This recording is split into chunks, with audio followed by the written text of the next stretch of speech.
Qu'est-ce qui nous reste quand ce qu'on croyait être normal disparaît? La plupart d'entre nous grandissent dans une forme de confort. Une famille, des amis, une routine rassurante. Une vie ordinaire en quelque sorte. Tellement ordinaire qu'on ne la remarque même plus. Mais cette normalité, elle peut s'effondrer. Parfois, il suffit d'une seule nuit, un seul événement, et tout disparaît. Alors qu'est-ce qu'il reste? Qu'est-ce que tu deviens quand il ne reste plus rien? Quand ton corps change, que ton esprit s'effrite, et que plus personne ne peut ou ne veut t'aider à redevenir normal. C'est exactement ce que raconte Happiness. Pas avec des discours, pas avec des grands violons, juste du silence, du vide et du sang. Avant de commencer, pense à t'abonner si la vidéo te plaît. Et sur ce les frères, on est parti. Makoto Okazaki est un lycéen sans histoire. Discret, presque invisible. Sa vie se résume au trajet entre le lycée, les devoirs et quelques échanges avec ses camarades. Un quotidien banal, sans relief, jusqu'à cette nuit. Une rencontre inattendue, brutale, qui bouleverse tout. Lors d'une sortie nocturne, Makoto est attaqué par une mystérieuse femme, une vampire appelée Nora. Elle lui laisse alors deux choix, mourir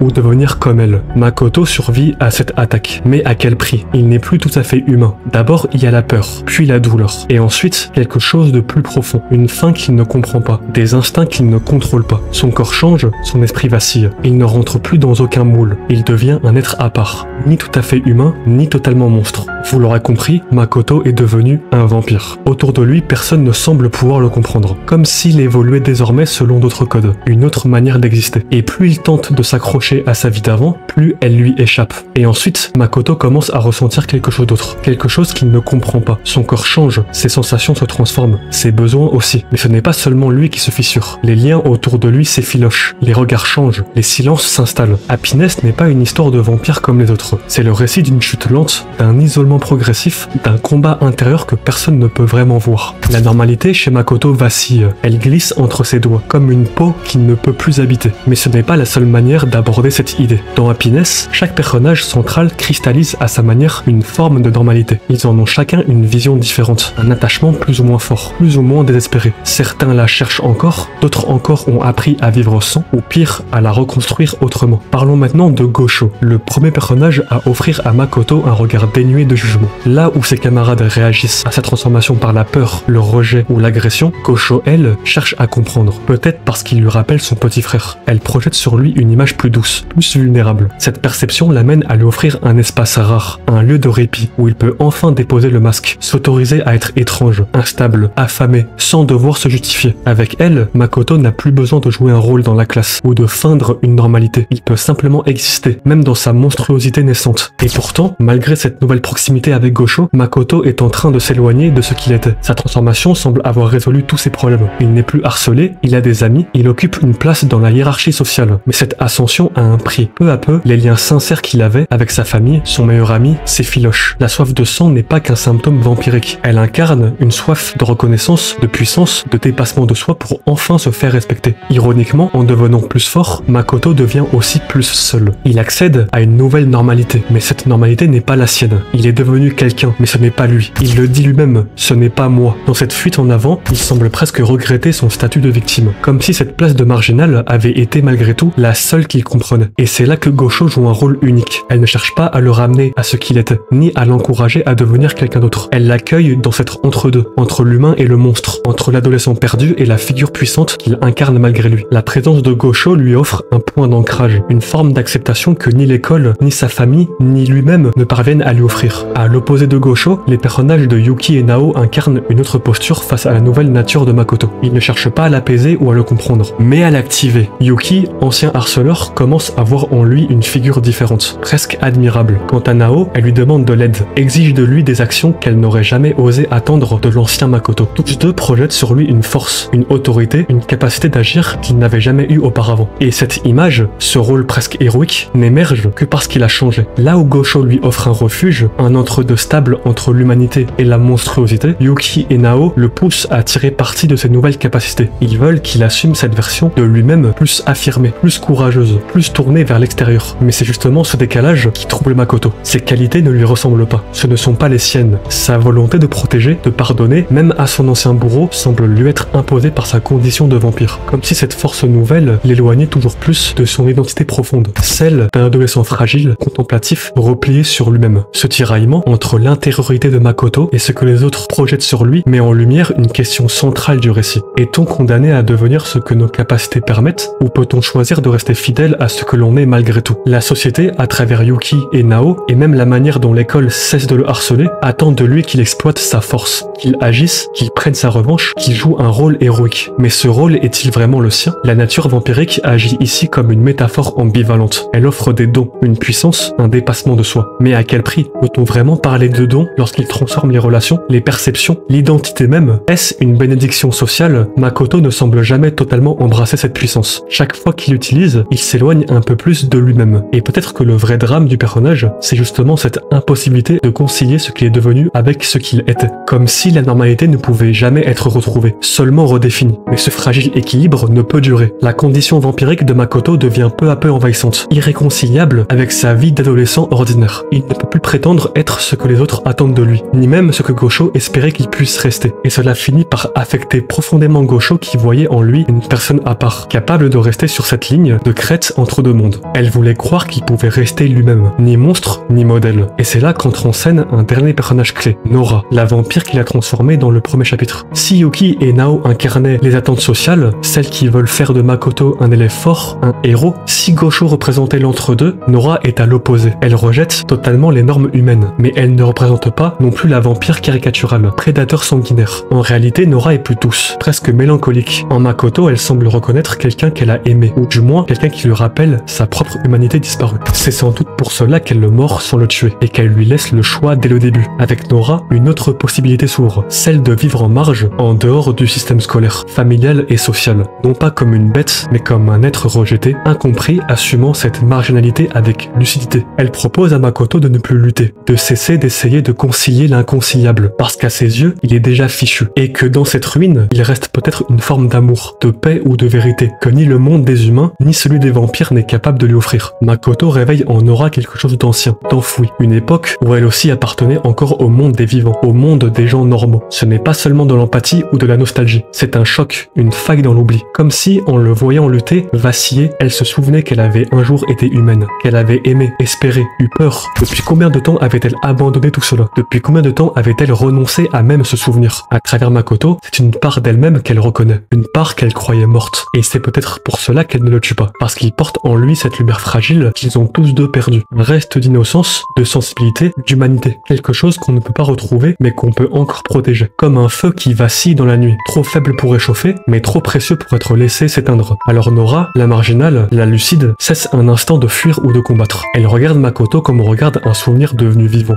douloureux mais nécessaire, parce qu'à travers lui, elle peut croire que tout n'a pas été vain, qu'il existe encore une issue, même imparfaite, même triste, une façon de continuer sans renier ce qu'on a été. Pas pour redevenir humain, mais pour ne pas oublier qu'on l'a été un jour. Les vampires dans Happiness ne sont pas simplement des monstres ou des menaces, ce sont des créatures à part, fascinantes, dérangeantes, toujours traquées mais jamais véritablement capturées, à la fois exclues de la société et en quête malgré tout d'un semblant de stabilité. Dans cette vidéo, je vais aussi m'attarder sur un personnage particulier, sans révéler les grands moments et les tournants qui lui sont liés. Je ne citerai donc pas son nom pour ne pas gâcher vos découvertes, mais ce personnage incarne une version extrême, radicale, de la marginalité. Contrairement à Makoto qui possédait un refuge, une famille, un quotidien et qui s'en voit arraché, ce personnage n'a jamais eu cette chance. Il a été mis à l'écart dès le départ, rejeté par sa propre famille, exclu sans qu'on lui laisse la possibilité d'exister autrement. Là où Makoto subit la perte de sa normalité et tente de la retrouver, lui, il agit à rebours. Il cherche à construire une nouvelle forme de stabilité à partir du néant, en idolâtrant les vampires. Pour lui, ils ne sont pas des monstres, mais des révélateurs, des êtres qui, pour la première fois, résonnent avec ce qu'il est, violent, incontrôlable, marginal. Là où Makoto lutte pour préserver ce qu'il reste d'humain en lui, cet autre personnage semble voir dans les vampires une forme de salut, une lumière, comme si, enfin, il avait trouvé les monstres chez qui il se sentait à sa place. À la fin, Happiness ne nous dit pas ce qu'il faut devenir. Il ne juge pas, il n'impose pas une morale, il met simplement face à nous des trajectoires brisées, fragiles, parfois dérangeantes, mais toujours humaines. Makoto veut rester lui-même, mais il ne sait plus ce que ça veut dire. D'autres personnages fuient la normalité, d'autres encore essayent de la reconstruire avec ce qui leur reste, et chacun à sa manière tente de survivre dans un monde qui ne lui laisse pas toujours le choix. Il n'y a pas de bonne réponse, pas de bon chemin. Il y a seulement des gens qui font de leur mieux, avec ce qu'ils ont, avec ce qu'ils sont devenus, avec les blessures qu'ils traînent, parce que la normalité, finalement, c'est peut-être juste ça, un équilibre précaire qu'on essaye de maintenir malgré tout. Et si Happiness touche autant, ce n'est pas parce qu'il parle de vampires, c'est parce qu'il parle de nous, de notre solitude, de nos renoncements, cette envie qu'on a tous un jour de redevenir quelqu'un, ou simplement de tenir debout comme on peut. Du coup, voilà les frères, c'est la fin de cette vidéo. J'espère que vous aurez kiffé cette petite présentation slash analyse sur cet autre manga de Shuzo Oshimi que j'ai j'ai énormément apprécié. Avec celle sur Welcome Back Alice, on est déjà à 2 de ces mangas traités sur cette chaîne. Si t'as envie que je parle d'une autre de ces œuvres, n'hésite pas à me le dire dans les commentaires, like la vidéo, abonne-toi, et sur ce les frères, prenez soin de vous.